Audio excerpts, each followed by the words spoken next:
Media mode. Covers your story will be built from the ground up. King, dominate. He's a mother one, the only motherfucker Jason Lee.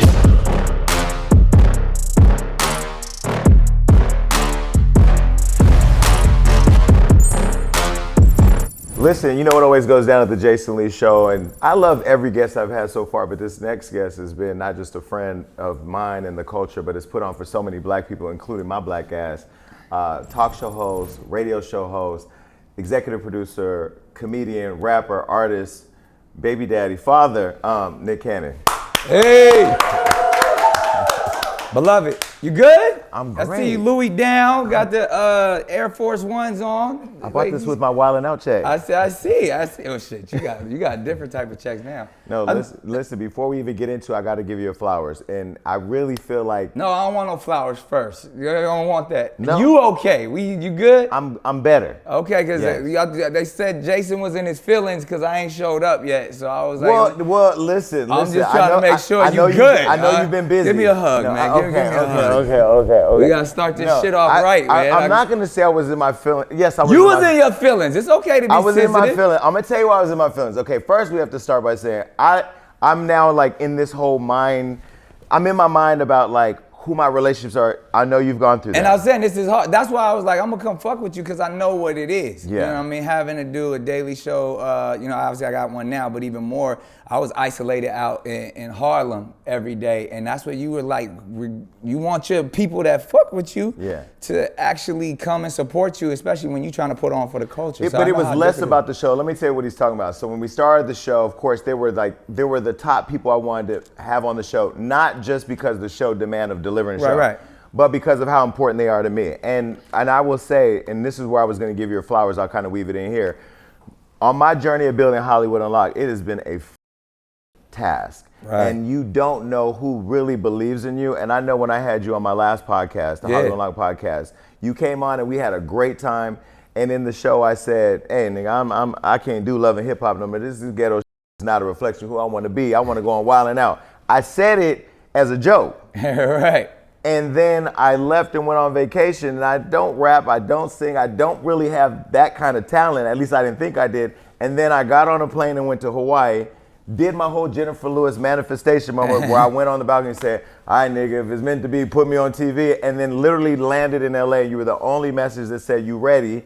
And you brought me on Wildin' Out. And you killed it. Well, no, I went through the boot camp. Which, oh no, you got to do that. You got to go through the For work. those that don't, you want to tell everybody what boot camp is? We do like literally a boot camp, a few weeks before, because we get everybody who always says they want to do it, but then we got to see if you really got the skills to operate as an improv performer. I mean, that takes a lot, and it really just takes being fearless. And we put everybody through this treacherous workshop of teaching them all of the improv games and everything you see on Wildin' Out, but just really testing they mental toughness and their mental ability. And you pass with flying colors, man. You killed it. How many seasons you do? I did 5 seasons, but I did not pass with flying colors. I remember the first boot camp. Yes. I literally, and I'm a thug in every meaning of the way, left crying boot camp because when you see Nick up there with everybody, it looks easy because they make it look easy, but it's really, really hard. It tests your spirit in so many ways. It tests your spirit, and Niall is a bully. Niall Evans. He's a showrunner, but he's a big dog. I mean, he started this show with me almost 20 years ago now, and he whips everybody into shape. But it's tough love. That's what it is. Tough love. Because he want to see you win, and everybody, if you get through it, you win. But you want to see everybody win too, because there was a boot camp that I went to the hotel and I was literally crying because I was done. They had wore all my emotions out. Now told me to get on the ground and act like I was fighting an alligator who wasn't there, and I thought that was embarrassing because I was 323 pounds at the time. All right. And I was not comfortable, but I wanted to quit, and Nick said you can't quit. You can't, man. Come on, I got that far, and the fact that I knew what it was going to do for you because people got a chance to see you in a different light. And I mean, the rest is history. The rest is not just... You don't need Wildin' Out no more. The rest is not just history. The rest is the championship belt, which I won. Y'all better clap it up for me. I won the belt. What he's telling y'all is not only did he rock it as a cast member for 5 seasons, but because of now he is the Jason Lee. You could put the in front of the Lee now. He came back for season 20. And that's coming soon, and it's probably going to be one of the most controversial episodes we've ever had. But it was also It was also the episode where I felt the most comfortable. And I have to say, again, part of giving you your flowers, I had fallen out with Viacom. They did not want me back. Me too. They didn't want me back, and you not only fought to get me back, but you fought to make sure, your team did make sure that I was paid what you felt I deserved. Yeah. And everything was great, and they welcomed me back with open arms. But you know, you create so many opportunities for us, and I don't know if you get all the credit that you deserve. Yeah, but I want to no say credit for that though. Like I just had to operate on the highest frequency, man. Just try to give. Like now I'm at a point in my career I've done everything I could ever want to do. So now it's just really just putting on for people and continue to build platforms so people like yourself can shine, man, and provide for your loved ones. So that's like, to me, I don't need flowers or recognition. I always say, don't give me no flowers. I'm still out here in the garden. Like I'm still trying. I'm out here planting. I'm still out here trying to get it done. So. It's a blessing to be able to operate that way, man. Like to be able to wake up and my job is to be creative and to help people. So it's like it's you doing this and shining, and I mean obviously you was doing stuff before we even got down. But anytime you see somebody on one of my platforms and they take it to the next level, that's reward enough. That's blessings enough. Yeah, so what he was saying early on where he said that he heard I was mad. I ain't gonna lie, I first got in my feelings when Nick decided to not only change his phone number, but get rid of a phone. Yeah, like, but that's, everybody got mad. My baby mom, I don't have an actual phone. And then, so let me. Why was that though? Why? Because I'll give you another perfect example. That last phone number I had, there's somebody out there that's like perpetrating as me. And like setting meetings and stuff. Really? Like that's the type of stuff. If you don't have a phone number, like then people can't say, "Oh, I was just talking to Nick." Like, nah, I got an email. The email will never change. It goes to my iPhone device. So you can FaceTime audio. Yeah, you can FaceTime. I could text, but the number does not exist because of the simple reason, because like fraud and people be getting in your contacts. Like that, so I don't have a phone. But it also, the caveat to that is it probably makes me a little less accessible for people who don't know all they gotta do is just hit me on the email. But it keeps a lot of the low frequency. I was told that. So it wasn't because Kevin Hart put your number on the billboard. Oh, that was the last. Was that the real number? No, that's when I had two phones. Was that the real number? Yeah, 100%. And that phone blew up, and then like that is, but my email, if you got my email, you got me forever. Okay, so yeah, so when you gave up the phone and I couldn't reach you, and then you unfollowed. But you could always DM me. No, you are responsive when you really need to get to you. But then you also unfollowed everybody. I said he unfollowed us all and got rid of the phone. What was it? No, I'm telling you, sometimes you gotta unplug, Jay. Sometimes you gotta go find your peace, man. Especially in this crazy world. Like I'll play the game with all the best of them, but I need to separate my real life from all of this. So sometimes I just unplug and tap in with the kids and the family and just don't, most of the time when I'm with my family, I don't keep my phone on me. Mm-hmm. So so I'll keep it in the car, I'll keep it somewhere. So then when I'm with family, I'm just with family. But to your point, because I have so many kids, I gotta check in every few hours just in case something is going on. Well, the last time you were here, not on this show, but on Hollywood Unlocked, you had 3 kids. And now, times 4! So I'm multiplying. So you went from 3 kids, now you got 12. Yeah. Do you have another one on the way? Because I thought I saw something online. Everybody keeps saying that. Y'all know I don't know. I thought I saw somewhere that you had 13. Yeah, nah, we ain't got there yet. We very comfortable with the disciple dozen that I got. I'll keep my constellations at 12.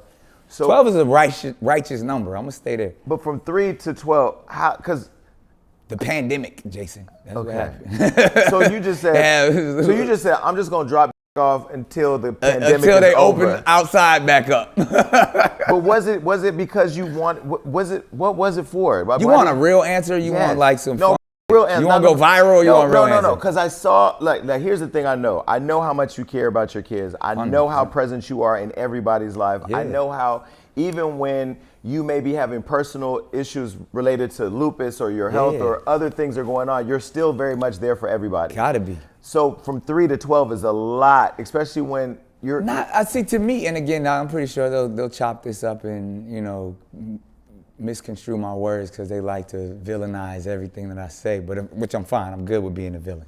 But it doesn't, for me, it doesn't seem like it's too much because I have a set of twins that are turning 12 years old April 30th, who are amazing. The most extremely talented too. Yeah, that's what I'm saying. Some of the most dynamic people. I can't believe they came out of me. But I probably got to give more credit to Mariah than to me for all of their giftedness. But so that's 2, and then I have 3 with 2 different baby moms. So just right off bat, that's 8 right there.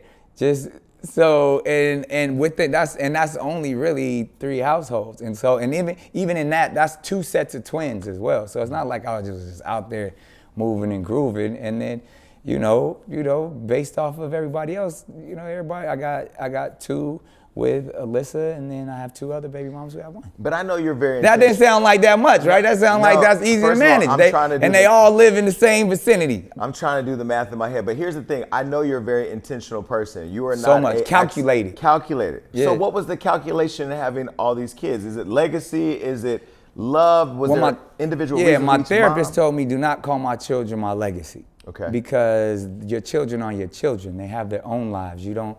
Your job, we get the opportunity and the blessing to help cultivate them for a certain amount of time, but that we're borrowing God's gifts, so that they're not mine.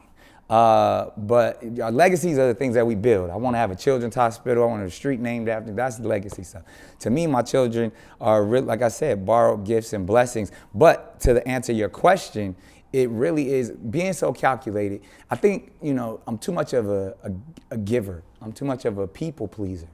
And you gave a lot and you pleased a lot of people. But that's what I'm saying. So in that sense, and I don't want to generalize or disrespect any of the mothers of my children, so I kind of have to operate individually. But to say everybody, I had those, grown-up conversations with everybody, and it just happened to be around a similar time to where, everyone desired, to have children, and I was all for it. And I'm one of those people, like, you can't tell me I can't have too much. I'm an anti-authoritarian, so you can't say, oh, well, you can't do this, you can't do that. I'm like, watch me do it. And I am a provider in its nature, and I think I'm doing a pretty damn good job about it so far. I mean, obviously people, create narratives and stuff to try, but I ain't heard nobody complaining. No, so I remember a long time ago when I was in my whole quest of figuring out what a relationship looked like, Floyd Mayweather said, you can have as many relationships as you can afford. And I feel like you can have as many kids as you can afford. Yeah. Now, but then that comes to the contract, because everybody's like, it ain't about money. It don't matter. Fatherhood ain't got nothing to do with finances. It's about providing, not just finances, but you're present too. Man, I'm coaching. I'm at recitals. I'm at ballet. You know what I mean? I think I'm doing a good job, but like I said, the only people's opinion that I truly care about are my children.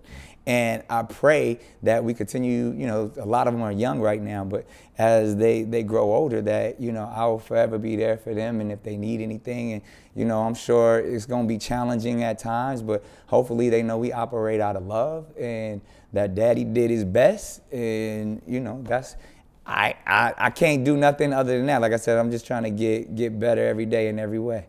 What about the mother of your children? Do you care about what each of them think as well? 100%. I mean, I don't really care what they think, but I care about them. Yeah. You know what I mean? And we have to have some very mature and adult co-parenting conversations daily. It's not like that's the other thing. I never want people to be like, thinking this is easy, or like, oh, I got this. Mm-hmm. Like, as much as I embrace it and love it, it's just like every day it's a new challenge, and I welcome the challenge is what it is. So I never see, like, of course, every relationship has disagreements, of course, especially in this, like I said, shouts out to all the amazing women who have my children, because to have to hear every day, to have to like maneuver amongst their own friends and family and be like, what you doing, girl? Like, you gotta be super strong. You gotta be super confident within self to know that, look, I love my kids first, but all of that outside noise I gotta shut out and not operate in a low frequency, because we all see the comments, we all see, what y'all be saying on here. It's like, but we don't be saying anything. Y'all don't be saying. I saw what you said on your talk show too, talking about you was gonna sue me and Angie from the Shade Room. I caught my turn. I love Angie from the Shade Room, though. And we love you too. Yeah. We are only a reflection. We are only a mirror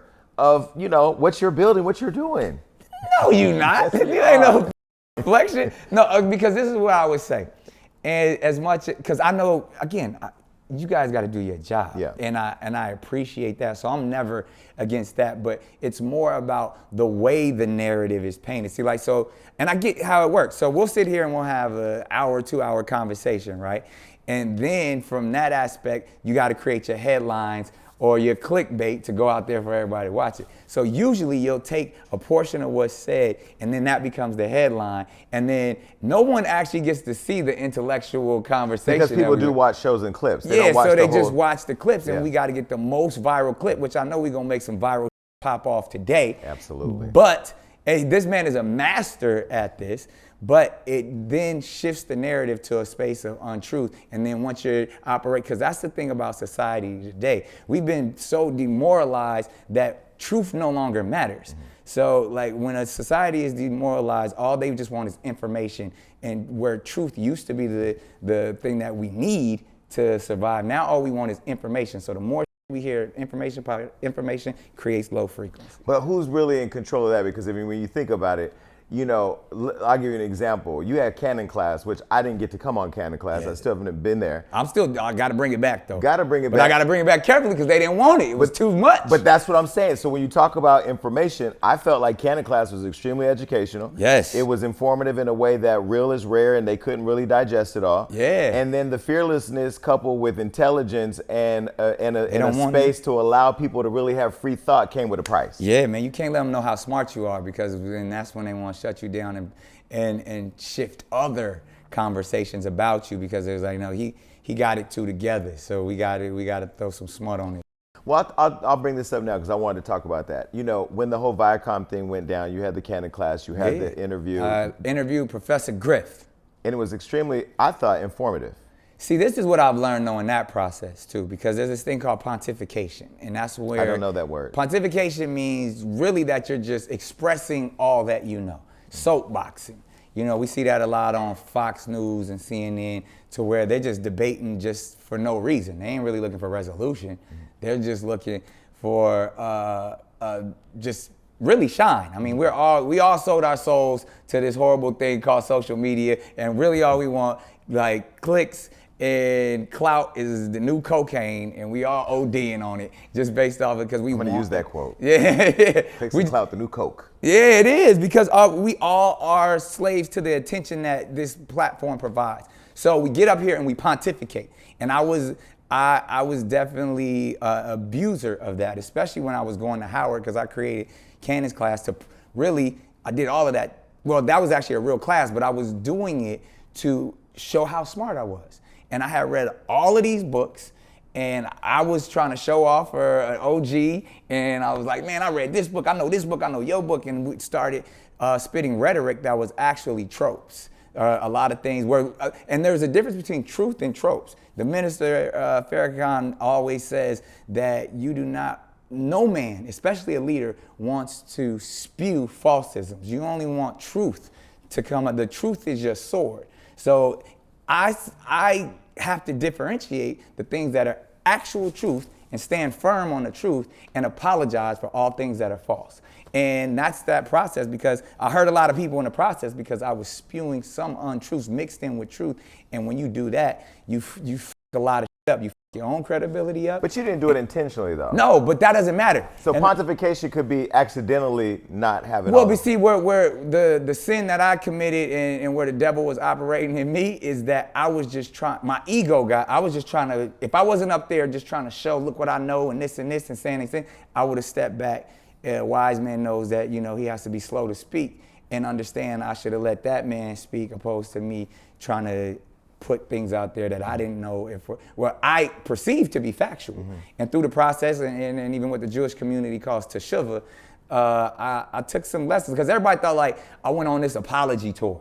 And like, oh, they made you go to the Holocaust Museum. Like, I didn't get that. Yeah, no, what I did though, I took the step to say, oh, I hurt you. Show me what is wrong. Mm-hmm. Correct me where I'm wrong. If not, y'all gotta own some shit too. Mm-hmm. And now I got my own podcast with the CEO of the ADL called Solutions, to Hate or Not to Hate. And we talk weekly about the shit that I was getting canceled for. We deal with it every single week in a very intellectual, intelligent manner. And sometimes like, nah, you gotta own that. And he'd be like, well, you gotta own it. And we talked about everything from Kyrie to Kanye, and we it's probably the only space on the internet or on television or even through podcasting that you can hear factual Black and Jewish conversation. And the goal is, like I said, to find solutions and not create division. But I thought the apology you posted on social media was well thought out, but more importantly, what made me mad, because I was one of the first people from Wildin' Out that had a relationship with you personally to go out and publicly speak about how I thought the cancellation attempt was.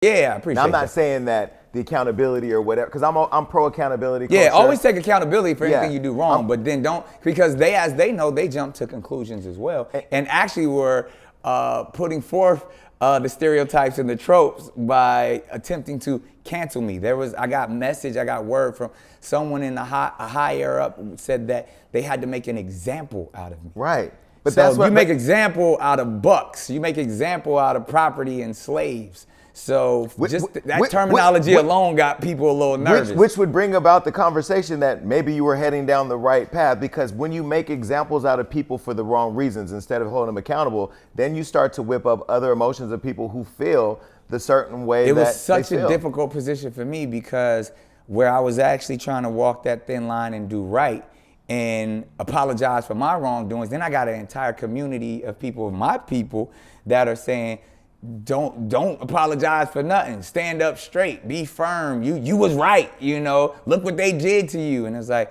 nah, I can't. Like, so it was a very tough But I felt situation. like your silence allowed enough conversation to happen that needed to happen. Yeah. Because you didn't get out there every day gaslighting the culture or attacking. And I could have, Yeah. but real life was going on for me during that time. Obviously, that was 2020, which was a horrendous year for so many of us. But literally that same week, in the midst of my cancelization, one of my artists that I have been trying to cultivate and really help, who had been in and out of different facilities and had a horrible incident with the police, where the police ended up shooting him, and we were working him. He went in a coma, working through rehabilitation. I got a call literally 2 days after my cancellation, and I had been communicating with him through that he had murdered himself and shot himself. So that that was the biggest eye opener for me. It was like, this does not matter whatsoever. And I just zoned in and focused on my own family, but then the things that truly matter, because man, nothing's promised, man. We live on it. That stuff like that makes you see how small you are, and you know what I mean. Really, we on this spinning rock with like a fraction of a millisecond, when it looks like everything that this thing has done is like the significance of who you are. We got to make the best. I think we too hard on each other as humans. I think we're too judgmental. I think if people really understood how to operate out of love, and that's the glue that brings us all together, and that we got way more similarities than differences.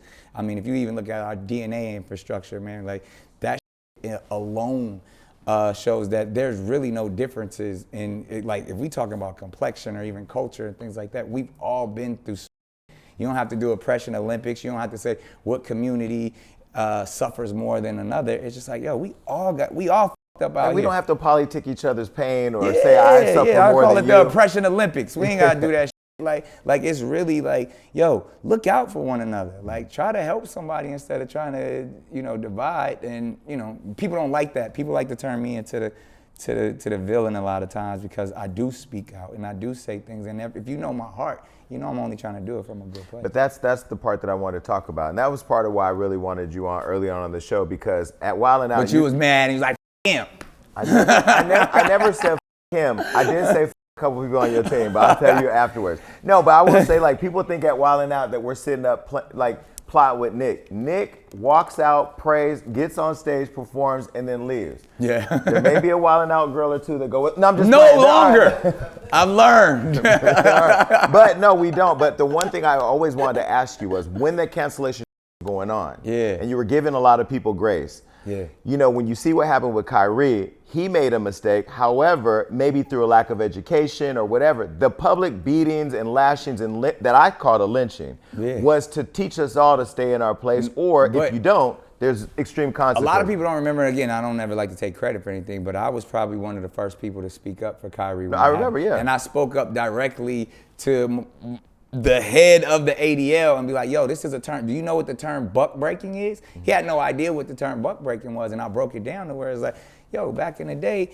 when a slave got out of line, they would put him on public display and do some horrendous things and really emasculate them to let all the other men that they owned say, you are getting out of line. So obviously that's extreme when we're talking about that, but when you can put another man on display for making a mistake and say he has to follow these rules, therefore you have to stay in line and we have to make an example out of you, you're creating just as much harm and just as much low frequency negativity than what initiated the entire thing. So if we're really all trying to come together, it's more about understanding. That's the term I was telling you about, teshuvas, where a community can embrace each other. And I think even in South Africa, even during apartheid, they created a term called truth and reconciliation. Mm-hmm. And even are the ideas of atonement, those ideas of repentance. Start with the truth. If it was a mistake, it's a mistake. If there's truth or whatever it is, deal with that manner and then reconcile based off of that. But you have to start from those practices. So, like I said, I will continue to do that. You know what I mean? If I see one of our brothers, if I see anybody being hung out to dry, or like, because who's not above the opportunity of repentance? Mm-hmm. You know what I mean? Like, that's why I say we too hard on each other. Just like, to me, the way the universe operates, it does not punish or reward any of it. It just reacts to energy. Mm-hmm. So whatever you give off, if you give off love, you're gonna get love. Mm-hmm. If you're a negative, you're gonna get negativity back. And so therefore, it's the idea of like, look, we all gonna at some point. We all gonna do something that people don't agree with, but again, what he's saying, like that, we got damn near minutes on this planet when you think about it. Like, so I come from that understanding, man, like, let's do as much as we possibly can, as much positive, high frequency that we can, and hopefully it outweighs the negative bullshit. So when it's all said and done, we can say, yo, we rode this till the wheels fell off. So when I started everything I was doing, Queen Latifah said, make sure that you connect deeply to the Black audience, get them behind you, and then take them on a journey with you as you move into more mainstream opportunities. Yeah. I feel like you and her are two people that I can... Shouts out to Dana. We love her. We love Dana. You, her, Kevin Hart, I feel like are a few people who've high been frequency people, really connected to the culture and then moved through and have had mainstream success but still stay deep rooted in the culture. Got to. Do you think that's when they try to cancel the show, they couldn't because the culture showed up and you owned and you're an owner also? Yeah. It's a lot of that goes to it, but I think it's spiritual warfare at the end of the day. When people like yourself, like other people who are really the people you name, operate at such a high frequency and at a high velocity, you stop hearing the bullshit, the negativity.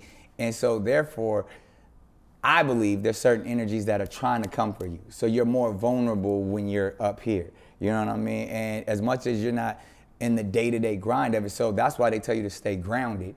But eagles can only stay grounded for so long. Mm-hmm. So it's like, it's those ideas where, like you said, you got to tap in, you got to make sure you being authentic, so then the culture will always with you, but at the same time, you got to take the culture with you. And like, it's all about elevation, it's all about drive, bringing everybody, because a lot of us get caught up and be so high frequency that we stop with, you know, where we come from. And then when you need them, they're like, nah, you ain't been rocking with it. So right. I always just try to stay true. And I go back to, San Diego every weekend, just to tap in just with my family, with the neighborhood, just based off of that helps, those are those times, but I can't stay there. Mm-hmm. You know what I mean? But it's like, it's about plugging in. And even when I say I got to unplug from all of this, that's where I plug back in, and where like I take out the garbage at my grandmama's house. You know what I mean? She got this little old cleaner dog that I got to clean up after. Like, she don't care But what about. Does taking out the garbage represent? I mean, does that represent? Because that's what she thinks. If she needs me to do something in her 80s, I'ma humble myself at any point and say, I'll pick up this dog. I'll take out your garbage. When I'm in my office making hundreds of $1 million deals, somebody else comes in and gets the garbage. So that aspect of it is like, my grandmother, my mother, those type of people will always, and I actually don't even like to say humble, because humble means to make yourself lower, to make yourself small. It's more about they bring me, they level me out. They make sure I'm aligned, because the things that they instilled in me and the values, the moral compass that they brought to me at the beginning will never go away, because they don't see a celebrity. They see their son, you know, their loved one, and the fact that, you know, they want me to be as healthy as I possibly can. They want me to be spiritually, mentally, and physically. They want to make sure that the person that they knew before all of this is still solid and still well taken care of. We talked about cancellation earlier. One of your friends who I used to have a really close friendship with, not as close anymore, is Chris Brown. Right. He's been canceled, but now I feel like he's come back. He's done the work. He's done the work on himself. He's talented as too hard. The AMAs played in his face, which same thing. Like, that's somebody I've been speaking up for my little brother. But I want to say is not only supporting him publicly, but you put him in a film. You've been his friend. You've been available to him. I will continue to, man. But why do they keep playing in his face and not allow him redemption and an opportunity to move forward? Optics.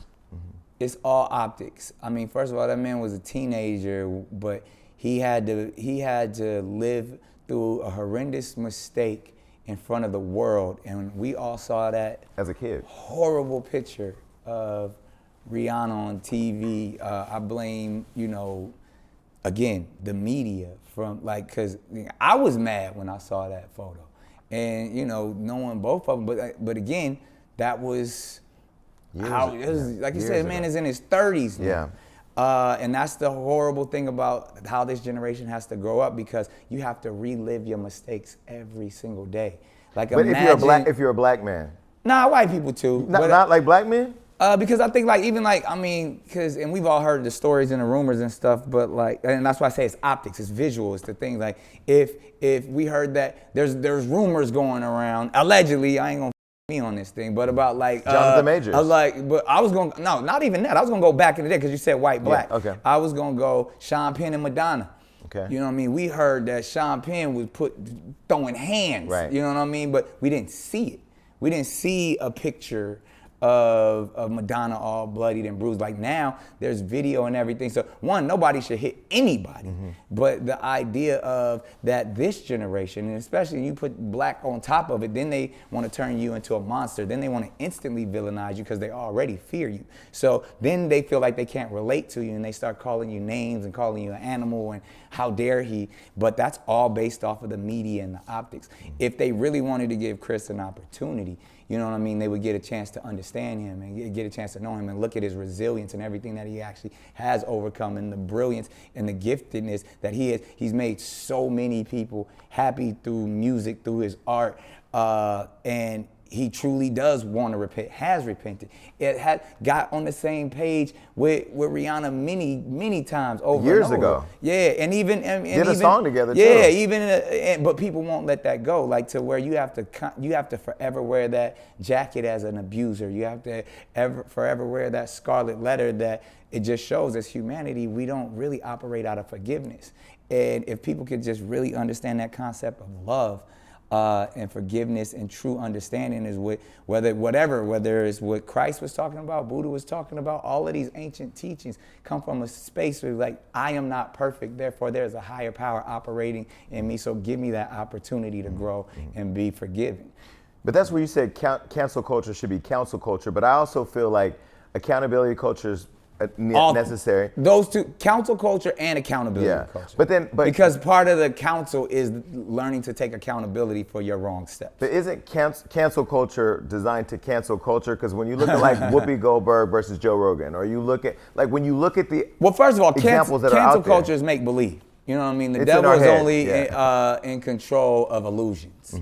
You know what I mean? And if you fall victim to the illusion, then therefore you operate only in the low frequency. If you know you're greater than the illusion, you can't be canceled. So all of this, like that's what the devil has reign over, only illusion. He said you can have all of this, but Jesus knew that wasn't real. He knew the real that was popping off. So the idea that him being the author of confusion, if I could put something beautiful in front of you, but it's all superficial, and then take it away from you, like, ooh, I desire that. So I know that energy is the true currency. My health is my wealth. So can't nobody cancel that. And that's what I got to keep rocking with. But the idea of like tell me somebody who's really canceled. I don't know. That's what I'm saying. Like I always say that cancel culture exists in the minds of black people, but the hands of it, they believe, exist in the hands of mainstream. Yeah. Well, what is mainstream? And exactly. All that? Like, because I could, that? like, say if I fell victim to the several times they've tried to cancel me, and I allowed Have that. they tried to cancel you more than once? Yeah. Like you got to. We ain't gonna bring all this up, but it happens quite a bit. Let me go through my cards real quick. But that's depressing when you feel the whole world is against you, and you hear your life being debated, constantly. You wanna isolate, and a lot of times that's not healthy, especially when you're dealing with stuff. So that pressure of cancelization can actually take over, and I've gotten to some extremely dark places. But you want to cancel me? I'm out. You know what I mean? And when you start thinking like that, that's when you let the devil win. But if you just be like, man, all right, those people, who run this network or whatever may not with me, but I'm not gonna focus on them. I'm gonna focus on all the people who do with me, and I'm gonna lean in there and I'm gonna work harder for them, and I'm gonna show the appreciation for them going hard for me, because that's where you understand true relationships. It's like Dr. King said it the best. He was like, the test of a man's true character isn't in times of comfort, but it's in times of controversy. So when I saw other people's character and my character grew. I call it as like a character kaleidoscope of seeing everyone's true colors. And I see that as a blessing, because now I know who with me and I know who don't with me. Now you are, so sometimes I feel like you with me, and it's sometimes I feel like you just don't with me. Because there's many times where, like you said, you be the first to speak out, and then I see you be having my ex-girlfriends on the couch and on me, got a whole team of people talking about how Nick, don't when do you with me? Well, no, I with you 1,000%. Talking about the interview we had with the expose. It was not an expose. It was an interview with Jessica, who we love dearly, who is extremely talented, who is the beauty is obviously that doesn't need to be spoken about. One of the most beautiful women on the planet, but who you were in love with, still in love with, who I think you're still in love with, who was even part of season opening of like season 16 or whatever 7. I can't remember. That girl, like you were chasing her. Yeah, she's been my muse for a long time, and it's been Jessica White. Jessica White. One of the reasons why is because one, that woman has overcome so much, and it's just a light and an angel to so many, and just operates on a higher frequency. But also when is sensitive and delicate. So when you have outside influences and people talking and always in your business, that can be like, you can't treat an angel like that. You can't constantly put negativity on somebody who can't handle negativity. She don't speak negativity. So then when she gets in these settings and you manipulate her to talk bad about me. Okay, first of all. Because you know she loved me. First of all. So instead of just saying, how much do you love him? You got to say, how much. Well, because she's told me how much she loves you. Okay, but that's what you should have been sharing. He called her world. angel. She was literally an angel with Victoria's Secret. She's Victoria's Secret. Her middle name is actually Angel. And she doesn't tolerate a lot of drama and mess, and she's not that person, and neither are you, which is crazy. But let me say you brought it out of us. No, I gave her the space to talk. Where she said she was hurt was I didn't know she had gone through a miscarriage with you while you were having a baby with Brittany. When she shared that, and that is, like I said, when it comes to any of the mothers of my children, those type of things, as someone who has lost a child as well, like what I've learned, you can't, especially when dealing with a mother, there is no age or stage where you can judge how a woman's emotion should be when losing that child. Right. So grievances, people, we operate in different ways. So then when one speaks about that level of pain, you got to be sensitive to that. And that's why I feel like, did you feel I betrayed you in having the interview? Yes. Seriously. Because what I saw, and I look past the physical, I look into the spiritual. I saw manipulation for the media and for clicks. Wait, you thought I manipulated her? Yes. Really? First of all, you took a woman who was vulnerable, and I came to her house where she was staying. Because this was, she called me. We'll dig deeper. Okay, no, because and I'll take full blame and accountability for this. Because of the power of the media and who I am in the media, she felt like there was a narrative that tried to make, like even Wendy, I got at Wendy when she did Wendy called her crazy. Called Jessica crazy? Called her crazy, like on live television. And there was these narratives about, because that they say about all the mothers of my children. Why y'all dealing with him? Something must be wrong with y'all. Y'all ain't for the, like all of this low frequency negativity. So then they put on their armor of protection, which is ego, which is this way, and want to speak and say, I am not all of these negative things that you guys are hurting my feelings with. So what she really wanted was the opportunity to prove that she wasn't crazy, because she's far from crazy. She's brilliant, but because people paint these narratives of women. So she came to you for help because you are one of the most powerful people in media that she knew. And she was like, I want to show the world that I've been going through stuff. I'm in a lot of pain. And I need healing. And instead of us wrapping our love around her, I wrapped my love around her with a couple cameras, but I did wrap my love. Go back and watch that interview. You had your other two callers. He don't even listen. I'm like, these know me, and I was trying to be there. I can't believe you felt that way. On me. But let me say this. I'll go back and watch. White drippy.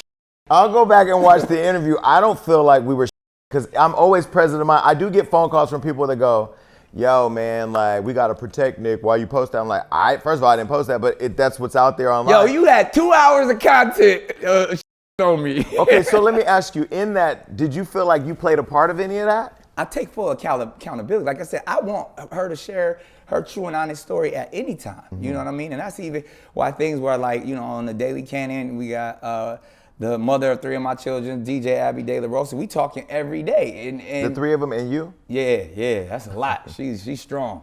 But even like you'll start to see like one of the mothers of my children is got her PhD in psychology from the like Ivy League school, like, and she's gonna tell her story. Her journey is incredible. You got Bree, who we both have been on Wildin' Out with, but like one of the like top real estate agents in the game. Like these women will tell their story when they're time and when they're ready to do it. So I want that. I don't want to ever speak for any of them, because I know they can speak for themselves. Even in times of pain, even in times of darkness, I lean on them.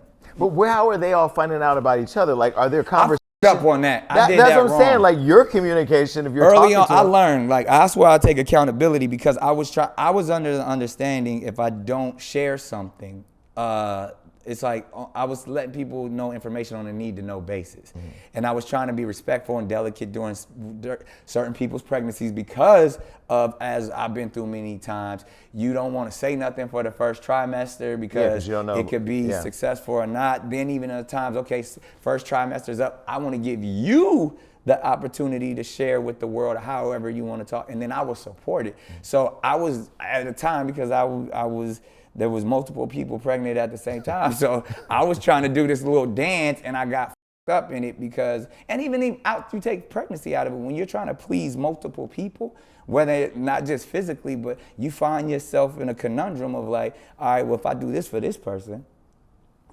may not like how that was perceived or put out there. So I had to be real delicate. And again, I just chose to be quiet. And then when it came out, I would own up to it, take accountability. But even that wasn't the best way, because it got messy, as you've seen on Hollywood Unlocked. But when you looked at the Jessica White interview, when you look back at it, besides feeling like we were being shady or manipulative and all these titles, these pronouns that I refuse to accept. No, because, and it's not, I won't say you as an individual, but I'm saying for the clicks, for the likes. But I don't do any interview thinking about the clicks. I don't, I mean, of course you have to have the moments that you know are gonna be great for promo. Listen, okay, let me throw some out there. Let me throw some out there. The more clicks, the more viral we go, the more our names are known. Therefore, the more money. Like, I get it. You empower me. The more you talk about me, the more y'all keep my name in y'all mouth, the mightier I become. But there's never. And you're a professional and a master at that. There's never been in my mind an intention of First of all, I got to go to Wildin' Out. You employ me. I'm not gonna I'm gonna go up my bag now too. Like, I don't. That's what we said. So I think that might have been around your last season. I started getting calls like Jason, like, what? Like, what I do? No, okay. Because you didn't even, like, you didn't come to us. Like, you just, again, I appreciate giving her a space to speak her narrative is how you guys put it out. I will say, in all fairness, one of the things that people don't know about me is and this is where Joe Budden got mad at me too and got in his films, but I didn't have a relationship with him like I do with you. Right. I should have picked up the phone and called and said, heads up. Yeah. The reason why I don't do that, and what I'm learning now, and really in this moment, is that because I don't do that, people think that it's shady. It's uncomfortable for me. I don't like to have the confrontation. Right. I don't like to have, because with you it's different than Joe. I feel like if I would have told Joe, Tahiri said you beat her, he would have that's heavier. He could have went out and said something on social media. Then it looks like I'm trying to tell, that one. This was different. So for that, my bad.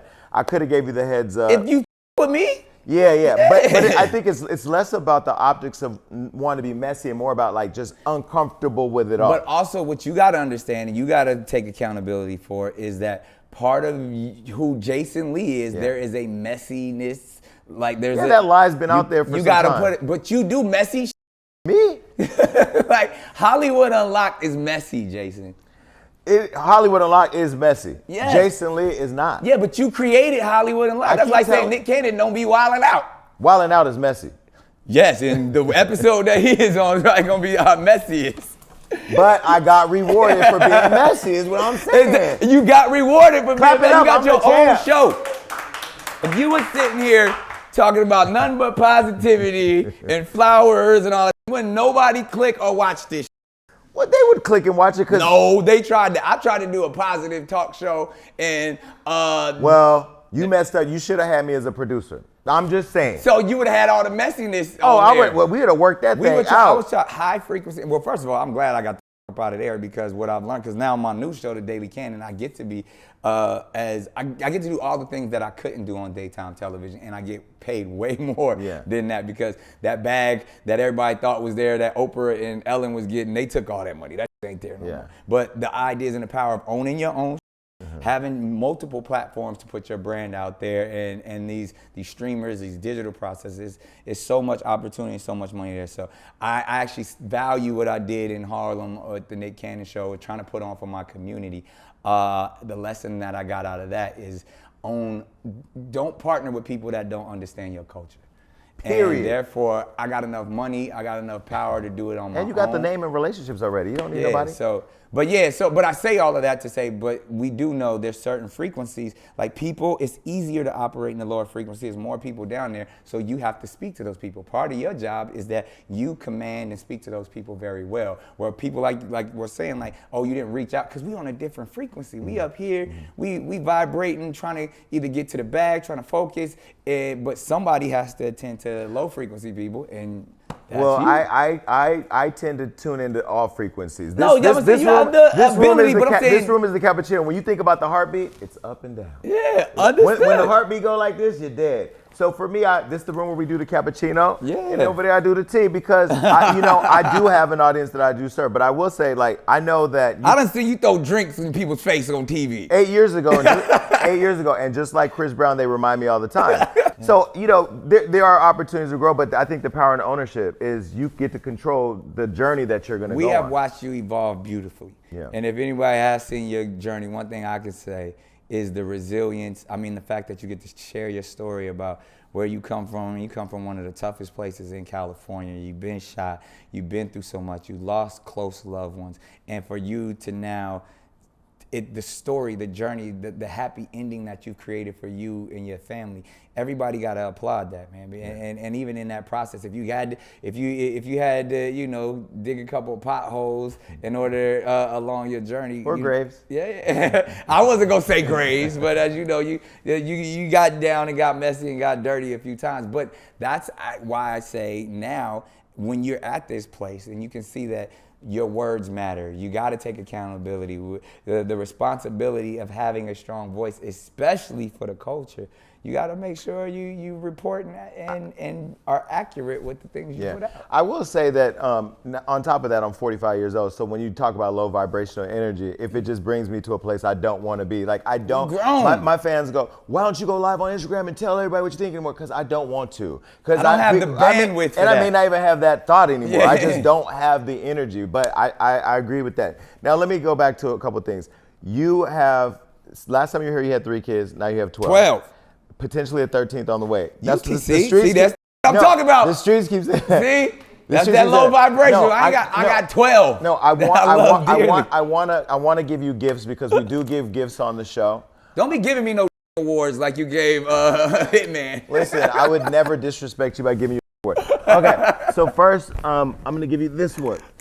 This is one. I mean, not an award. This is a gift. These are flashcards. Okay. Good. With all your kids' names on. I did. I f***ed up.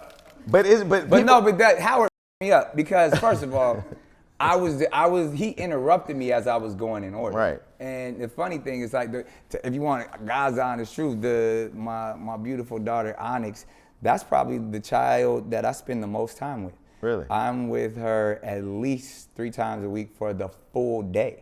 But I don't put that out there in the media, social media. Because it's not for them. It's not for them. Yeah. I mean, but, Lanisha and I have a super strong understanding, and our co-parenting operation is so solid. But, if you see me on Mondays, Wednesdays, or Fridays, my daughter is right next to me, whether I'm on set, whether it's just real talk because I got a nursery in my office. I'm literally gonna leave here to make sure that I can spend the most time with her. Now, not against all my other kids because all of my other kids, they're in school, they're babies, but that as well as Onyx. But the fact that I appreciate that Lanisha gives me the respect enough to allow me to have her, really is as equal amount of time that she does. So last time you were here, you had 3 kids. You had the two. You keep saying 3 kids. Now you got 12. Because it's a journey. So you had the twins with Mariah. What does she think about all of the children? She high frequency, man. She like, man, you high. She always asks me, you all right? How you doing? You handling it all? And then she's like, long as you don't bring none of that over here to the manner of Carey. she lives in her own world. Nothing can infiltrate that. So when we talk daily, she just checking on my spirit, and she knows that a lot of that's the thing. I think there was a narrative out there that she was like seeking custody. She's not even a person like that. Yeah. But we was like at dinner the night before that. I was like, this happened that I don't know about that. But it's like people will create low frequency messages to try to say that there's something wrong. So she encourages me. She's like, yo, let's make sure we on the same page every day. So if something comes up, we know that it ain't like true. When you see her and Kim Kardashian TikTok and you start singing, why are you so obsessed? Because we all know you were laying the Kardashian. You were laying that thing in the Kardashian earlier. So when I saw the I'm a pioneer, Jason. By the way, I am a pioneer. By the way, we want to honor you with the Pioneer Award this year at my worship. But no, when you saw no talent, because I was somewhere watching you with Kevin. By the way, Kevin, what's his name from Entertainment Tonight? Amazing. Kevin Frazier. Kevin Frazier. We got a new show coming out. Kevin Frazier, I love you, but you're just as messy as I am, but a little classier, right? Kevin is fearless. Fearless. I would put that Entertainment Tonight mic in your face and be like, so who are you having sex with? Right. Like, oh. But I saw him doing the interview with you at the studio, and I'm like watching it, and I'm just watching you both play out about you responding, because I was waiting to see what your response was when I saw the TikTok. It was so nice. It was dope. First of all, I knew that was happening, and then I think, to me, I find it brilliant because a little backstory in that, the song that they was TikToking to is a record that I produced with Mariah, and it was literally, like, if you listen to the lyrics of the record, I remember when we came up with it, it was literally about a man coming home that been out all night cheating, and she's like, I'm finished with it, I'm done with it. And we wrote it, because we were married at the time, as a comical song. I was like, imagine if this happened. And she came up with all of the concepts and the it's a rap, really. So, and then that song went viral, became another #1. And the fact that Kim and Mariah and North and Monroe were all, I saw that as a beautiful moment. I just want to make sure my publishing checks is coming. But I always thought we know Mariah's your soulmate. I think I saw somewhere recently that you said, or somebody said that. Yeah, I mean, I always you're going to end up finding your way back home. So people want, I see that in the comments a lot, but then I'm like, no, stay away from her. We glad you gone. But like the idea is like, I never experienced that level of love from anyone. So why don't you go back and get it? Because there's so many. First of all, that was over a decade ago, and we are like the best of friends now. I feel like with all of the madness and that I've accumulate it, That's, and I try to bring social media. That's social media. But I think it would be too difficult. One, I believe she's in a relationship and she's happy. I don't want to disturb that. But then at the same time, I feel like for our children, which is the best thing and the thing that we both focus on, this scenario is a lot healthier for all of us. Because if we were all up under one household, especially in the day and age that we live right now, I think the enemy would try to attack from a bunch of different ways. So the fact that we can have we have the income, the wherewithal, the time, and the energy to co-parent in such a beautiful way. And I have we didn't argue when we were married, but I have since we've been divorced, we've never had an argument. Okay, so basically you said that once you figure it all out, y'all end up back together. That's what I'm gonna just go ahead and. What's together?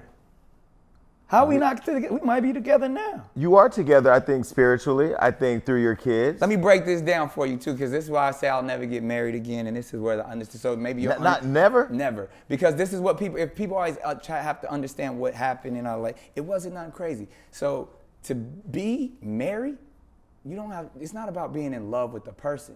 To be married, you got to be in love with marriage. Okay. I'm not in love with marriage. I can be because when you're in love with, like people are like, oh no, if you love a person, you'll marry them. No, you won't. That's putting too much pressure on that person because you're not getting into this solidified lifelong bond sanctioned by the government because of your love. You're doing it because society says you have to do that. So the idea of marriage is beautiful for people who are in love with marriage. That bond, that one-on-one, especially what I believe is beautiful is when people get it out the mud, grow from the bottom and build something amazing together. Those marriages are the type of marriages that the Bible speaks about that should be exalted. He who finds a wife finds a good thing, not he who finds some chick off OnlyFans. So it's like, wait, don't OnlyFans shame. They're gonna go. They're gonna. I know, but I'm talking about where you find them in their journey. Yes. You know what I mean? If I found you in high school, if I found you when we was in college together and we built, if I'm now successful and I go on your OnlyFans, you can't be my wife. But you are both equally yoked. You're both super rich. You both are already bonded through your children. You can have a commitment ceremony. That was the best process. Yeah, right. Like that was the best relationship I had ever been in because we were equally yoked, because I did find somebody that I didn't have to worry about trust. I didn't have to worry about somebody for my money. So that's why I speak of that so highly, but I don't desire it anymore. Mm-hmm. You know, in that sense, because she's moved on, I've moved on several times. So therefore now we can coexist the way that we do. But if I tried to recreate, like I'm a hopeless romantic, I call it a fearless romantic. If I try to recreate our love story that we had before, it'll never be as great as it was. We got to see it, we lived it, and in the grand scheme of things, these milliseconds that we operate in as molecules, we will be able to tell that story. But after all the kids and all the different baby moms, do you feel desensitized to love at all? To love, not to love, but to relationships, yes. I don't define relationships. That's why if you see how I operate now, and everyone has the opportunity to define it how they want to. I have no problem how any of the mothers of my children want to live their lives because I don't have time to bask in negativity. So whatever decisions you choose to make, I'm gonna support it from how you see it. But if not, like I said, every day, people probably gonna be in other relationships. I know every relationship I've been in, there's been a point where a woman has given up on me. So if anything, I feel like I don't want to give up on anybody else. So therefore, I'm gonna always be there for the people who love me. So with these relationships, people tend to say, one of the double standards is the man can have all these girls and baby moms, but the women can't have other relationships. The women can have all So the mothers of your children can have relations with other men. Absolutely. But then what that does for me, that allows me to see the playing field of how you value yourself. Because that's a character decision.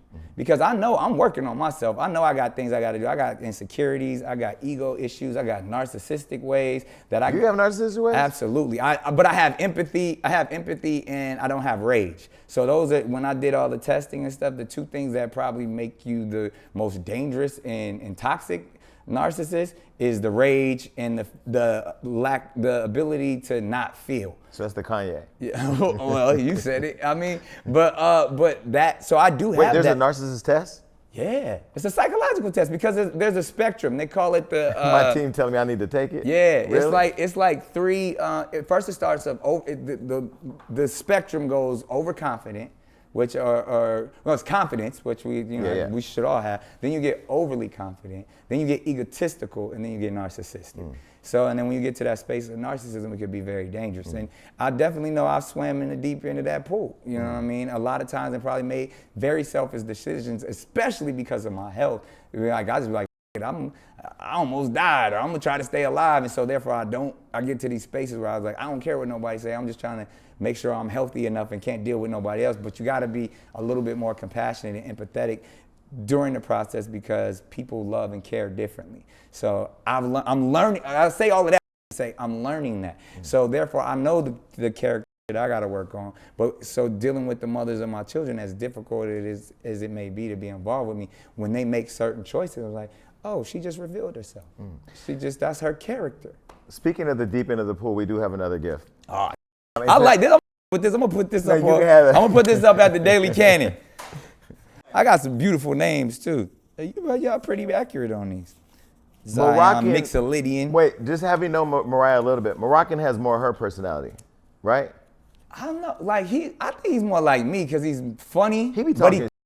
That's what I'm saying. Like why don't you and Mariah let him go on? He needs to go on social media. The few times we have let him go, but he does it so classy. He's so good. Like they said something about his mom, something. He's like, hold on. He was on Twitch. He was like, hold on. Yeah. He's like, first of all, I don't discuss any of my family issues, and I feel like you're being disrespectful right now, and that's not why I'm here. So if you're gonna continue to ask me those questions, I'm gonna ask you to remove yourself. Why would y'all remove him from social media?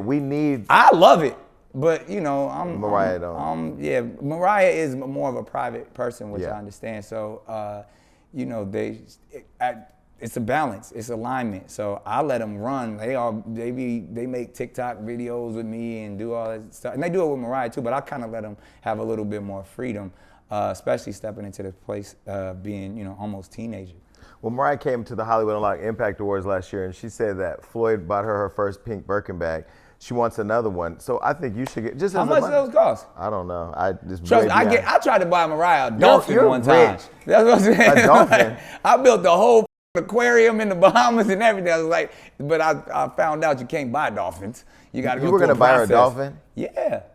When you have a woman who has everything, right? I was like, yo, I'm gonna get you. She got the eye in Bahamas. I was like, I'm gonna get you a dolphin. You can be like. And swim up and be like flipper and shit, but you can't buy dolphins. You gotta adopt those animals. You gotta have a sanctuary. Yeah. So we didn't have somebody to run the sanctuary, so that plan was foiled. See, I don't think. So shouts out to you, Floyd, with the pink. But till you can buy a woman a dolphin, you ain't. Listen, speaking of dolphins in the deep end, okay, here's your gift right here in this bag. Which one is this? This one. This one? Yes. And our gifts are very well thought out, by the way. Just so you know, we try to tailor them to each. We're gonna put all of this on the set of the Daily Cannon, and I'm gonna talk about Jason's messiness. Because this is messy. It's messy. No, it's not. No, it's messy. I need flashcards for all my kids. You ain't. That's gonna be the little headline. Nick Cannon receives flashcards from Jason Lee. I'm looking out for my friend. Stupid. Yo. What is that? See? Messy. No, I ain't even pulling this out. No. Well, we. Out of here. You ain't giving me trouble with it. We know you have a problem. I know when pulling you out. ain't supposed to talk. Listen, we know you have a problem pulling out. Look, there's another gift in there. I'm not even. What is this? Listen. The whole. Okay, the spermicide, we can put that aside, whatever. Okay, this is a bag. Now, we never developed a bag here at Hollywood Unlocked. Just take that with you. Don't worry about it. Why do I need this? You may not need it, but somebody else that you may. That's what I'm saying. Link up with on the way home. You and Kevin. Kevin got me a vending machine full of this. What? It's making rain. That's it. Listen. Kiss my Jason. Listen. I use these. No. I don't use these on the people that I'm trying to create life with. No. Do you really use them?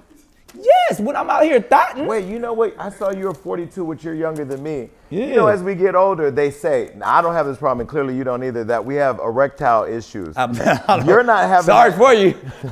I guess the other way. I can't keep this under control. He up before me every morning. I can't. So you're basically taking advantage of. Okay, look. Okay, Masked Singer. Oh, you ain't got. Oh, okay, yeah. No, don't pick it up. Don't worry about it. We're gonna put that in for you. We're gonna make sure you have that to go. All right. So look, you got the Masked. So you left America's Got Talent, and then they hired that coon over there to do it. What? Messy. That's messy. Yes, that's my man over there.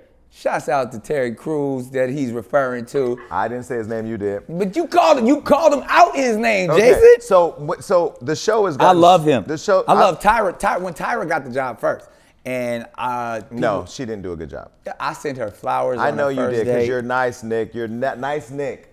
You did that job the That best. Tyra Banks, she was on my list too. But she at the To take down. I'm not talking about sorry, that. to I'm impregnate? talking about the To women. date. No, I'm gonna bring it back because you're gonna get me f***ed up the same way every time. They ain't gonna be coming after me like Taylor Swift fans. So You try to stick that big old thing in poor little Taylor. No. You and Ye need to stop it. what I was referring to, Taylor would Jason, start I was singing saying R&B and she the get that people I loved looking up when I was younger were Mariah Carey. Okay. Tyra Banks, I remember them Victoria's Secret model magazines used to come to my mama's house every week, and she was on the cover, and I just thought she was the most beautiful. She don't woman look in the like world. that no more though. Yes, she does. she And then Janet Jackson, I say Mariah, Tyra, Janet. Those were my top three. Really? Yeah. I mean, you like J-Lo was in there for a second, but those were my three, because J-Lo didn't come until later in life. But the women I just had posters up, and it was Mariah Carey, Tyra Banks, and Janet Jackson. Why you never went after the other two? Me and Tyra became really good friends. I mean, like I said, we had worked together and stuff. I did. I ain't gonna front. I shot my shot. Like with early seasons of Wildin' Out, we shot Wildin' Out the same place they shot Tyra Banks show. And I think I got too excited. I was too overzealous. The fact that she was like giving me rhythm, I was like, oh, started doing dumb shit. Like I sent the giant picture of myself with my shirt off to her office. Hilarious. Like I Hilarious. I tried to pick her up in my Rolls Royce, and she's like, this is corny. So I learned a great lesson that you have to treat women with authentic You don't have respect. to pick up the condoms. We'll get that. But yeah, so shouts out to Tyra, because she taught me a lot of lessons. Why you never went after Janet Jackson? Bobby Brown got her. Well, see, that was because during the time, obviously my man JD was with her, so it was kind of off limits, and anything before that, like I didn't think I could get Mariah Carey, Tyra Banks, or Janet. Like that wasn't a reality for And me. you put her whole name on your back, picked her up, carried her all across the Wouldn't sand. you? You Had got your, twins. if you got your dream girl, I've been waiting to carry there Kelly got to be a Oubre. man's back that you. Kelly Oubre. I would tattoo What Kelly. man's name would you tattoo on your back? Kelly Oubre, but not like Shamar Moore put freedom at the bottom. You can't do a tramp stamp if you a man putting your name down here, because that, you know. Freedom is Shamar's. It's his middle name, but he put it right above his butt. He put his own name? Yes, freedom. And freedom above your ass really caused, that's a conversation. Anyway, okay, so thank you for, I've been grieving the last couple weeks. You brought my energy back. This is what I needed. That's what I'm talking about, I man. appreciate High frequency, I'm with you. Okay, so when Whack 100 came on my podcast, he said he had a business with you called Incredible Diapers. Yeah. Didn't understand it, definitely understand it now. Yeah, because Are you gonna have all your kids in the campaign? Now that's that, funny. viral. We've been talking, but see, that's Viral. Whack actually asked me to do that. Hey, you crazy. Viral. No, but let's talk about what this is all about, because it sounds like it's probably like a weird pairing and stuff, but Whack is always trying to put on for the community at his core, regardless of when he out there talking crazy and stuff. And as an individual, there's a way to, anybody knows anything about low income families, diapers, those things like that are scarce. And so what we were doing, we're tapping with some people overseas, and we were trying to provide free diapers for low-income families. And through that, that's why we created the Incredible Diaper Movement. This was before I had a whole bunch of kids. Now it makes even more sense optically. But so we were trying to put on for the community and even get the government involved, because not only because we weren't trying to sell these diapers, we were trying to get it from the manufacturers and get the government to pay for it in the same way like WIC programs. So you got to be smart and able to know how to put on for your community. So WAC was brilliant in bringing all of that together, because it wasn't just like, oh, I'm about to create a diaper line. It was more about like, yo, we're trying to provide for the hood.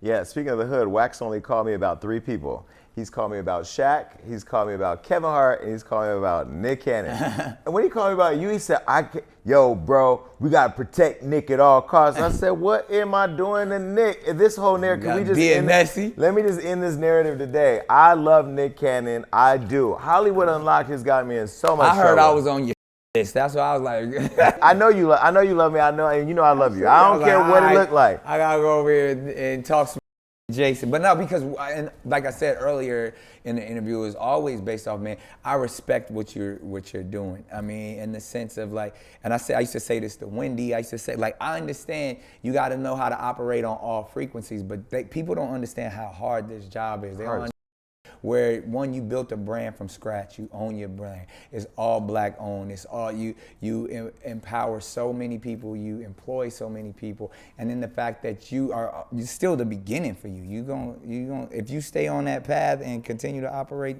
on the frequency that you operate. I'll get big enough to show up on Masked Singer. Yeah. Hey, yeah. I can sing too. Now I'm telling you, I won't know who I am. I'll be in that. What is the goal, Jason? What is like? What do you? World domination. I want to have extreme influence. I want to have a global brand that has businesses in every part of the world. I am launching my foundation at my award show this year, so now I'm getting into the purposeful work. And yeah, I just want to keep. I am. You out here dating? Is there gonna be like a power couple? I am dating, but let me tell you something. I went on a date with somebody the other day, and I told them I was single, but because we had sex before the date. They snatched the phone out of my hand as I was getting somebody's number, and it was a moment that I don't want. So guys do that with guys. Oh, and went to show out in public. So we quickly got in the car, and we quickly. God said See, this is my only question in your world. I wonder this because men are physical. Yeah, you put your hands on something, that's domestic violence. Yeah. So, but who gets the charge? You might both go to jail. Now you in the cell together because really? But even something like that, like if another dude snatches my phone, I'm swinging. Oh, you can't do that. But like, how do you differentiate? Like I will swing on some. Well, now when you got money, you can't swing. Yeah. Because you're getting sued. So that's stop. I got security now. They wear masks with these skull. But even like the level of argument or disagreement, like that's two dudes. Like no. Yeah, but it's still like who bows out first? Like in a traditional. No, I was in a relationship years ago where my partner was really drunk, punching holes in the wall, bust out a window, and I told him to leave, and he swung on me, and we got in a fight. Right. And I didn't even know it was domestic violence until later on because you're with your partner fighting. Yeah. Yeah, but we ended the relationship because at that point it became physical. So then in that process, even in the sense of because the promiscuity of men. So when it's two men together, y'all But that's why I'm in therapy now, and I'm saying to my therapist, I'm going to reshape, like you. I'm taking my cues from you. Well, I'm saying, reshaping what relationships are. So now I'm saying whoever I'm with, we have to be open to being open. Because what I've learned that women do for me, and that's what's like that's super interesting because women actually align me. Like I feel like I need so much feminine energy to help me with all of this toxic masculinity or masculine energy that I'm trying to bring down, because when I come home to a peaceful environment and she massages my back or she prays with me or we meditate together, that to me is what keeps me, or just the fact that they get like children, you know what I mean? Like that has given me such a different perspective that helps me become a better person. That I believe. So I was like, if I was still out here in these streets wilding with chicks that I didn't give me that, and that's why I say, like, even, I mean, we joke about the condoms and stuff like that, but like when I made a connection with someone that I'm saying I can have a child with this person, it's usually because they've already given me so much of their self, and I show like, yo, they love me unconditionally. So regardless of what the word says, or like, think about, to be with me, you really gotta love me. Why you say that? Because look at all of the that comes with it. Yeah, but you're a good, you're a good human being. So the internet, social media, the optics of it all, that, because a lot of people don't understand it, is one thing, but who you are as a person is different. Totally, but even the hassle of, like, first of all, for any couple to work, like you talked about earlier as being equally yoked, but for anyone to actually sacrifice whatever it is. Well, they have no privacy now. Yeah, but that was like, I'm just talking about relationships in general. Like, you must that's one of the reasons why I don't with a traditional relationship because you got to make sacrifice. I think I was trying to make this point earlier, but we went somewhere else. Like, I'm at a point in my life where naturally I don't want to sacrifice for another individual. I want to sacrifice for my children, and that's about it. But I can't give time, energy, love to somebody that I just met. I don't want no new friends. I don't want no new relationships because I value the people that are in my life so much, and I'm already spread thin enough to where it's like I got to be attentive to that. So it's like that helps me be aligned to where I need a woman's energy to keep me alive. But because you're super rich and super successful, are you also doing paperwork to protect your interests? Because I don't care about that stuff. See, but don't you have to though? No, because I believe true currency is your energy, and that's what I wish I could make a contract. You cannot take this much of my energy when you leave because Period. Because that money comes and goes. I always tell people, money don't make you happy. Happy makes you money. So I'm always gonna be good, and every dollar that I make is for my family. Like it's funny because there was some narrative like, oh, Nick Cannon don't pay child support. What I was saying is I am not in the child support system that is ran by the government. Right. My money is their money is my money. Your relationship with the mothers of your kids is not they controlled have whatever they want by the court saying pay this, pay that. Whatever they ask. But they try to make it seem like you were being a deadbeat dad who don't want to give their baby mom some money. money. My account is their account. Yeah. Wow. And it's a lot in there. So we ain't gonna run out. See, if I had a vagina, I would have a kid with Nick Cannon. This is why. Because I want There's the viral moment, ladies and gentlemen. Jason Lee wants to have a kid with Nick Cannon on the next Hollywood Unlocked. Exactly. No, actually, another bone I want to pick with you. You're doing this show. You only follow one account now on Instagram. Because I went back to see if you were following me before you came. You're still not. Whatever. I temporarily follow the projects that I'm producing. That's all the only people I follow. So you're following the project that you're doing now, and you're doing it with Vibe Magazine and not Hollywood Unlocked. So let's talk about that. Because Vibe Magazine is a staple and historically in our culture. So are we? But okay. So no, you getting started. We're there. Like because what Vibe Magazine represents. If you got on the cover of Vibe, you made it. You made it, and that's what we're doing with these young future superstars. Now you know what me and you should do. What? We should buy Vibe Magazine, and I mean that because I'm now in the process of acquiring. This is this thing when everybody wants to buy. Like, I've been doing this a long time. I got offered to buy things, but what that does, what you're buying are problems. You're buying, if your lawyers advise you correctly, the equity of something like a Vibe or all of those things come with problems. Of course. And so I don't want no new problems. I'd rather create some new that I own. It is a clean slate, high frequency though. I bought Soul Train. You own Soul Train? Back in the day, I was the first person. I was gonna put Soul Train back on television on NBC in the morning, and I was the only person that could bring NBC and Viacom together because I was gonna have the reruns on VH1 because I was the only person in Hollywood who had a deal at NBC Universal and Viacom at the same time. Huge deal. And I also, but that came with all of the original people who actually own those things. So whenever you're telling someone's story, whenever you're taking an intellectual property that you did not originate, it comes with every lawsuit that those people ever had. It comes with every family member that person believes that they daddy started or was the CEO. So when all of those things, whether it's from the Dr. Sebi documentary that we're still making, but it's stuff you got to do, from the idea of Soul Train, from any when I want to do the Arthur Ashe story, the Marvin Gaye story, all these things that sound like, oh, what happened to that? What I heard you was doing that, is usually because these intellectual properties are so clogged up with these attorneys, which we love. We love attorneys. They do make it complicated. And therefore, as the culture, we can't push it forward. So now I'm in the business of just creating my own. So no, I don't want to buy BET. No, I was going to say, but you already in the Viacom, CBS world. Whoever buy it, y'all got to pay me a lot of money. That's what we're talking about. Cause I'm half the market share over there. You wouldn't want to own BET? No. Why would I want to own BET? Because you ran Nickelodeon, and when you actually in those corporate things, like when you buy something, you're buying problems. create something from the beginning like you've done. Yeah. And now Jason Lee, now Hollywood Unlocked, can now be the intellectual property that you started from the beginning. It's kind of like a marriage. Yeah. Right? In that Yeah, sense, when you start it together from the bottom, yeah. it's so much more valuable than if you buy somebody else's property. Okay, so the show that you're doing though, do you have judges?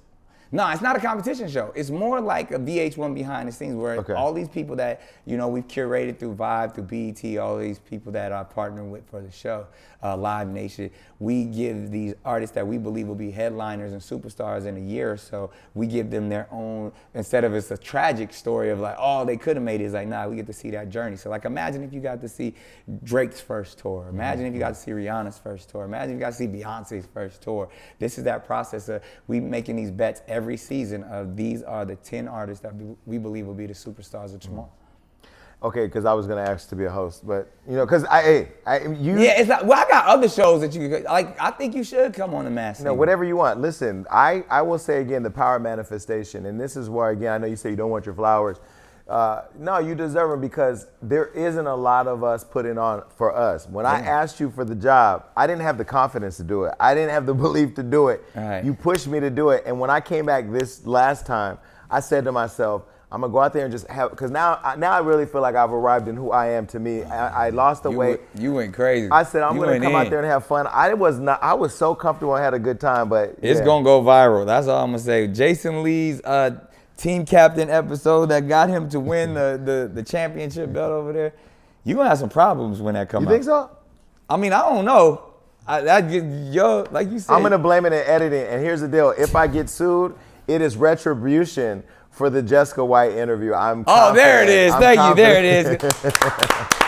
Shouts out to Jessica White. Look, that wasn't messy, but now we got to get to the games. Oh, I thought we almost done. Oh no, I see what I got. Thought I made it out.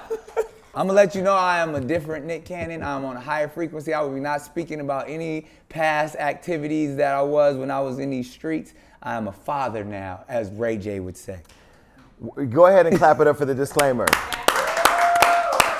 High frequency. Right. But unfortunately, now we have to get to the games. All right, so here at the Jason Lee Show, we play a few games that I think we have designed in order to just, you know, clear the air and have a good time. And Nick is the perfect Messy. guest. This is the name of this. No, Messy it's game. not. All right, so the first game we're going to play requires us to use these paddles. There's a paddle right there. Okay, cool. Smash or pass? I'm going pass on all of them. No, you're not. I am confident with the people that we've selected for this segment. See, this is what it is because you know I'm an open, honest individual, and I keep it a stack. Absolutely. So these games one of these games probably was the cause of my divorce, to be honest. No. Okay, the first person, it's a colleague of yours, Nicole Scherzinger. Well, yeah, everybody knows that's my ex. I wouldn't do it now, but Oh, so we need to have a smashed. Yeah, put an ED. That's man. I was so in love with Nicole Scherzinger. That's probably the only woman I've ever chased. Really? I chased her. What about I gave her her Bible verses, and I gave her a custom Bible. I was like, cause she's very spiritual and super into her Christianity, and like she was like, I'm not messing with you, you toxic. And I chased her for years before the Bible is what got me in there. What about her made you chase her though? Huh? What about her? First of all, super talented, like beyond, like the level of talent, like the world hasn't seen how talented she is. Like vocally, she's incredible, but her acting, her humor, her impressions, and then she's just a good person. Like one of them people that like don't say bad shit about nobody. Like it's just like you see, she cries every episode of The Masked Singer. Like Well, maybe because she's looking at you, wishing that one of those babies were hers. Nah, I don't think so. She ain't. I mean, she's in a relationship. She's gorgeous. Yeah. Okay, the next person, Larsa Pippen. She want to get 4 times a night. You got it in you. I ain't got that Scottie Pippen. I'm sorry. You got that Michael Jordan? I got one good game a night. Now I'm going to sleep. So you're gonna pass on that one? Yeah, I mean, she's a beautiful woman, but it's a lot going on. Like, shouts out to Michael Jordan. Like, No, she's with his son. that's who I'm talking. His name is Michael Jordan. Oh, is it? Oh, I don't know. Well, the young Jordan Jr. Jordan Jr. Okay, let's move on. Okay, the next person, she's on TikTok burning up Ice Spice. Too young. Okay. Isn't she like early 20s? Pass. Yeah, she's too. I salute the movement. She's the hottest in the game right So now. what's the youngest you will go? I think it's like 20. I would say 27, but if it all comes together, 25 is all right. 25. But like nothing below 25. That's a child. I could be their daddy. I agree. 25 is. I'm 45, and people criticize me all the time. 25, you know, we can go out. And it's probably like out. 27 to 30 is where I'll be like, okay, I feel okay being attracted to that person. 25, I feel like I'm talking to a child. Okay. The next person, she's lit. Julia Fox. She needs some eyebrows. Like I don't like that. It confuses me because she's a very beautiful woman, but I'm like something's missing, and I realize it's the eyebrows. But without the eyebrows, you won't know when she's. I don't why and why. Again, forgive me and shouts out to her. I'm trying to, I don't want to say anything negative, but who is she? That's Kanye's ex. I know that, but she's I'm saying, an actress. how does she? Oh, she like what? Why should I like what? Why would I know her? Cause she's right there. I know, but I'm saying like I never heard of her until I heard she was with Kanye. Yeah, she's an actress. I don't know everything. Like what is that's what she's like the. I need to interview her so I can ask her. Yeah, I don't know why she's famous. You know. I mean, I don't know her. Okay, listen. I sound like Mariah. I don't know her. But Mariah knows who Jennifer Lopez is. She does not know her. I cannot. Okay, the next person. I know her. The next person. She has a kid. Her name is Danny Lay. Yeah, people don't know this. But this is another person. She will always be like a little sister to me because I've known her since she was a child. If you look in all my videos and stuff from back in the day, I won't say she was signed to me. We were working on music. We had a group called Curly Fries. And she had curly hair, the other girl had curly hair, and they were not only my dancers, but they were also, we would make music and stuff, and I was developing a show for Nickelodeon for them. Okay, so we're gonna pass because she's like a sister. That's family. Okay. But she's beautiful now. She grew up, but that's how I can't look at Kehlani that way. I can't look at her that way. Like I've known them literally since they were children. This next City Girls are up. Lori Harvey. Wait. This is Lori Harvey. This is a toxic game, Jason. because you're friends with her dad. Yeah, you gonna give me. Lori, but she's gorgeous. Lori Harvey. I mean, if we just thought like, no, if she wasn't, no, I gotta pass. That's Steve's. No, see, I knew you were gonna let the politics take over. But if I didn't, if her last name was Johnson, bam. She's bad. She is. She's bad. I salute it. Because I respect that she moving the way she want to move. She ain't letting none of the social media, like, she doesn't look like her roster almost for mine. And she's keeping it classy, too. Like, you don't know why her and... She move how she want to move. Like her, Kim Rihanna. Kim Kardashian. I call it like the Madonna frequency. They do what the they want to do, and they don't care what other people think, and they get respect for it. You put Kim Kardashian in the same category as Madonna and Rihanna. And Lori Harvey. Don't on Kim Kardashian. She's a billionaire and she built the empire on her own. She let Kanye's kids sit on Pete Davidson's lap. Hey, look, I don't get in other people's business. I got my own problems. I stay out of grown folk business, but that lets you know the level of boss that Kim is. Yeah, okay, we're gonna keep She got Kanye going crazy. Crazy. Okay, you know what's How funny? dare you It's funny, Kim? when I was walking from Chris's house. I thought that was your partner. Didn't you FaceTime me one time, bro? Listen. From house? I did, because when I was walking from Chris's house to her house. In their own village. In their own area, their village. She looked at me and she said, "Oh yeah, you're on Wildin' Out with my ex." I didn't even know that y'all had the relationship until she brought it up. Kim. Is she on this list? Where's she at? So would you give her a fifth baby? I respect Kim highly. She still has a vagina that's not locked down. Does Kim want more kids? She's young enough to have more kids. See, but Kim be letting other people have her kids. Let's move on. Okay, the next person. But again, that'd be an amazing child. What? That kid would be talented for real and know how to use social and know media. how to get to the bag. Right. All right, this next person, Megan Good. I recently had NLE Chopper up here and he f***ed it up. Yo, Megan is amazing. That's another person that there was a point in time in life where we were best friends. Mm-hmm. Like when I love her mom, I love her sister. Like that's family. So did she get a smash or pass? We grew up together, Jason. Right, which means you said earlier, when you grow up, when you build up together. That's what he said. But I'm keeping it stacked. We keeping it a stack. A stack. This might be first woman that broke my heart. Really? Yep. Oh, you guys have already dated? We were kids though.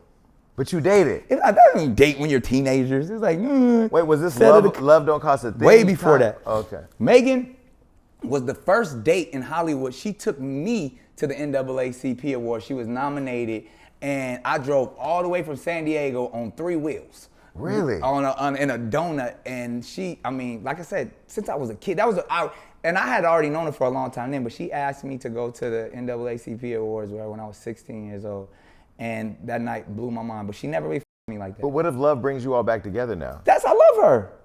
Like, I literally, that's family. So it's like you asking, would you, like, these are family members. So you have to pick smash or pass? I can't, it'd be like I said, Okay. She broke my heart when I was a kid. So Megan, fix it. She's one of the reasons why I'm the canon that I am today. Okay. She broke my heart. I said, F that, ain't no girl gonna ever have that level of control with me. Fix it, Megan. Fix it, Jesus. All right, this next person, before we show you her picture, we're going to show you a video because she was recently, we'll show you her picture. She was on our show recently, Sukiana. But before we get into who Sukiana is, let me show you a clip that happened while she was recently on our show. Okay. Nick Cannon. Smash. I'm going to put this down because I still want to be welcomed at Wildin' Out. I would smash him. Like he is very wealthy. He has a huge penis. He's a black man. He has a huge penis. I can't take a huge one. You want to see a picture of it? Mm-hmm. Okay, hold on. Let me see. So you try to call me? Well, I get everything on my phone. I'm Hollywood on Oh, my wait, man, why you got a picture of my I your say phone? smash. Nick Cannon is a legend. He's a GOAT. So Here's Nick Where'd you get that? That's internet lies.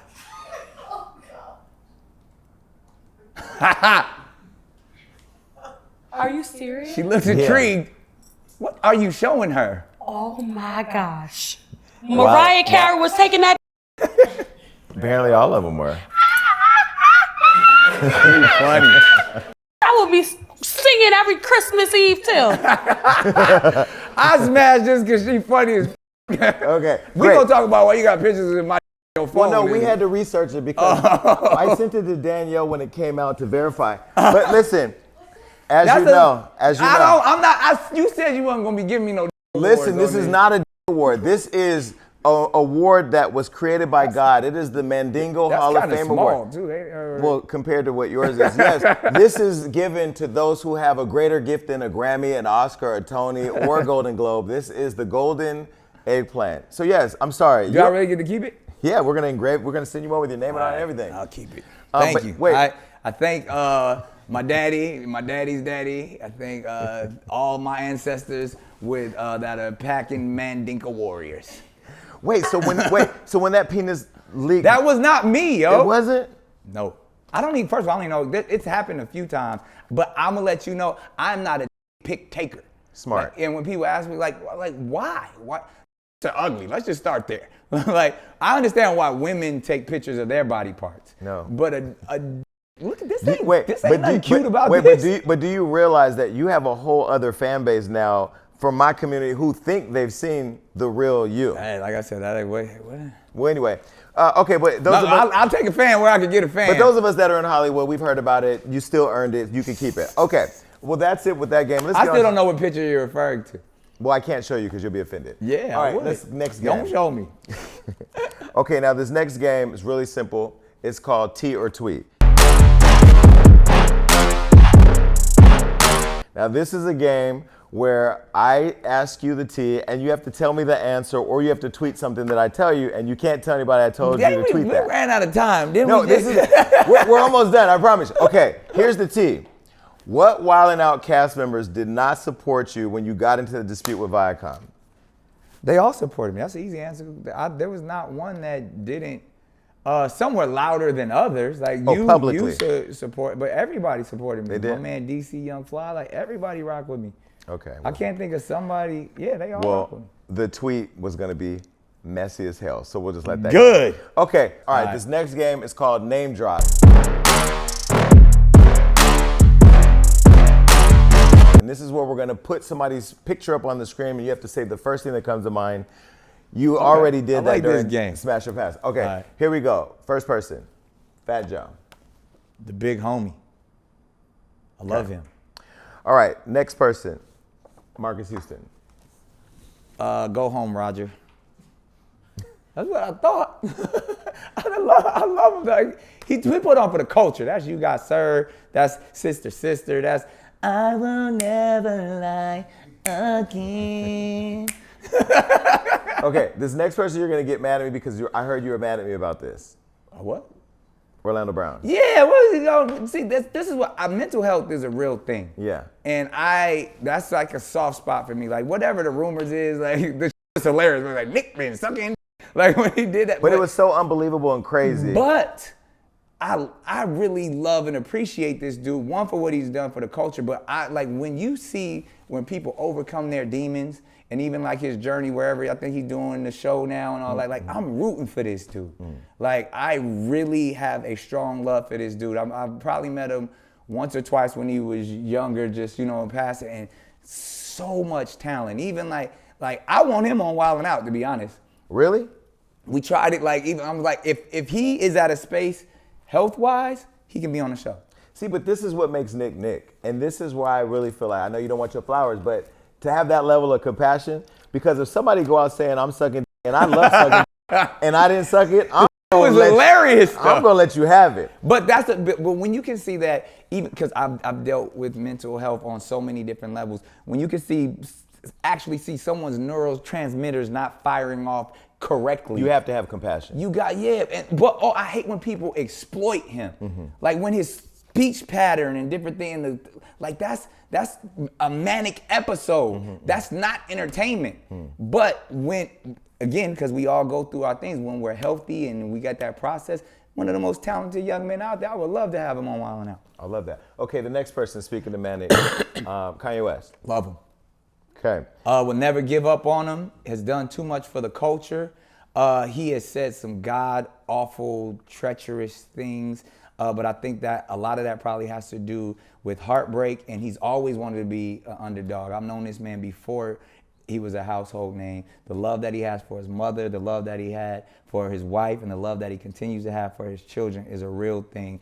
But all of that, when all of that is taken away from you, it's what is it called? Self-destruction. And that's what we're watching. But the beauty of him, in which he's always loved being the underdog. So even if, as much as the self-destruction that we are watching him throw billions away and say whatever he wanted to say, he now is comfortable in the space of like, watch me show y'all that I get back to the top. And I think he can come back. He's gonna show us all. And he's gonna apologize and all the things that he did wrong. I think through a lot of therapy, a lot of education, and like I said, the Jewish community is such a loving community of teshuva is what they call it. Is like they will wrap their arms around him and teach him why things of like glorifying Hitler and all those things are not healthy for anyone and really horrible statements. And the last person, our friend, Wendy Williams. Love her, praying for her daily. She doesn't get.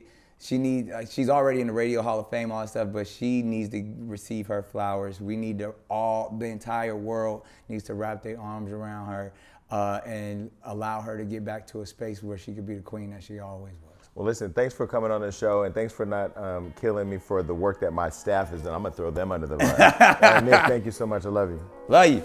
Let's hug it out, man. I'm going to give you a side hug.